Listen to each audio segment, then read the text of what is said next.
These are the Sunday recommendations for my free email list for December the 4th, 2022. This week's blog post is on Sunny Sundays, which is now available from Amazon in print and Kindle format. This compilation of my 172 favorite Sunday recommendations from the past 5 years includes painting, sculpture, architecture, decorative arts, museums and exhibitions, music, movies and TV, novels, dramas, short stories, and poetry. 54 of these were originally sent only to supporters. 335 pages and about 170 illustrations. The blog post includes several sample pages. Second recommendation, Robert Service, The Law of the Yukon, 1907. From 1896 to 1899, the Klondike Gold Rush brought some 100,000 prospectors to the Yukon. All were required by the Canadian government to carry a year's worth of food as they hiked into the mountains 450 miles from the nearest seaport. Following the discovery in 1899 of gold at Nome in neighboring Alaska, which was a relatively more accessible area, the Klondike reverted to its largely uninhabited status. But its legends lived on in films such as Charlie Chaplin's The Gold Rush, 1925, and in poems such as this one. This is the law of the Yukon, and ever she makes it plain. Send not your foolish and feeble, send me your strong and your sane. Strong for the red rage of battle, sane for I harry them sore.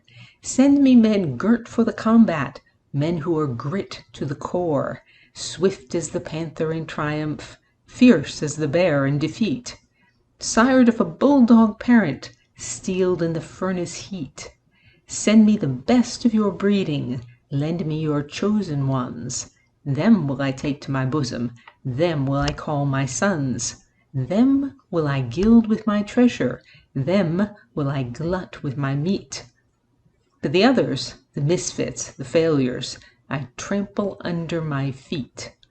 Dissolute, damned, and despairful, crippled and palsied and slain, you would send me the spawn of your gutters. Go, take back your spawn again. Wild and wide are my borders, stern as death is my sway. From my ruthless throne I have ruled alone for 1,000,000 years and a day. Hugging my mighty treasure, waiting for man to come, till he swept like a turbid torrent, and after him swept the scum. The pallid pimp of the deadline, the enervate of the pen, one by one I weeded them out, for all I sought was men. One by one I dismayed them, frighting them sore with my glooms. One by one I betrayed them unto my manifold dooms. Drowned them like rats in my rivers, starved them like curs on my plains, rotted the flesh that was left them, poisoned the blood in their veins, burst with my winter upon them, searing forever their sight, lashed them with fungus white faces, whimpering wild in the night. Staggering blind through the storm whirl, stumbling mad through the snow, frozen stiff in the ice pack, brittle and bent like a bow. Featureless, formless, forsaken, scented by wolves in their flight, left for the wind to make music through ribs that are glittering white. Gnawing the black crust of failure, searching the pit of despair, crooking the toe in the trigger, trying to patter a prayer. Going outside with an escort, raving with lips all afoam, writing a check for 1,000,000, driveling feebly of home, lost like a louse in the burning, or else in the tented town, seeking a drunkard's solace, sinking and sinking down, steeped in the slime at the bottom, dead to a decent world, lost mid the human flotsam far on the frontier hurled. In the camp at the bend of the river, with its dozen saloons aglare, its gambling dens a riot, its gramophones all ablare, crimped with the crimes of a city, sin-ridden and bridled with lies, in the hush of my mountain vastness, in the flush of my midnight skies. Plague spots, yet tools of my purpose, so natheless I suffer them thrive, crushing my weak in their clutches, that only my strong may survive.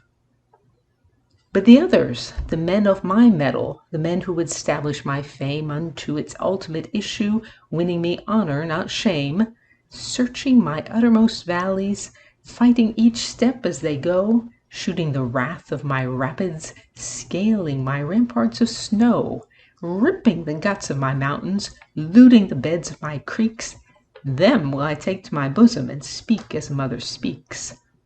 I am the land that listens, I am the land that broods, steeped in eternal beauty, crystalline waters and woods. Long have I waited lonely, shunned as a thing accursed, monstrous, moody, pathetic, the last of the lands and the first.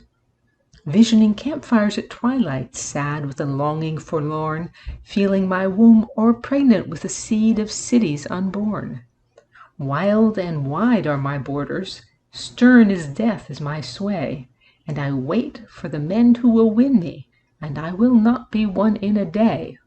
And I will not be won by weaklings, subtle, suave, and mild, but by men with the hearts of Vikings and the simple faith of a child.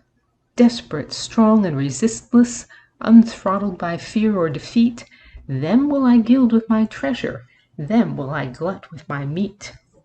Lofty I stand from each sister land, patient and wearily wise, with the weight of a world of sadness in my quiet, passionless eyes, dreaming alone of a people, dreaming alone of a day when men shall not rape my riches and curse me and go away, making a bawd of my bounty, fouling the hand that gave, till I rise in my wrath and I sweep on their path and I stamp them into a grave.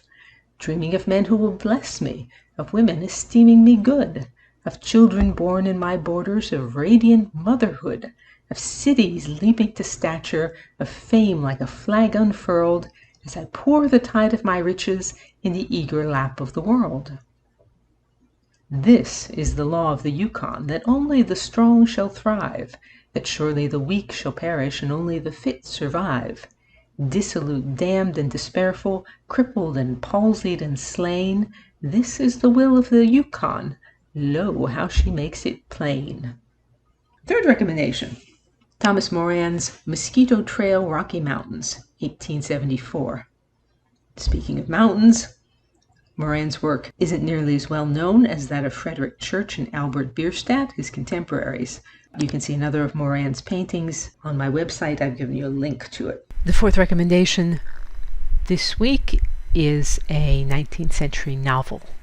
DianeDuranteWriter.com has hundreds of posts on sculpture, painting, architecture, and my other obsessions. To join the Sunday Recommendations email list, visit the URL that's on the screen or email me. And you can say, "Well done, Diane," or support my work and receive rewards by means of the tip jar on DianeDuranteWriter.com. As always, thank you for listening.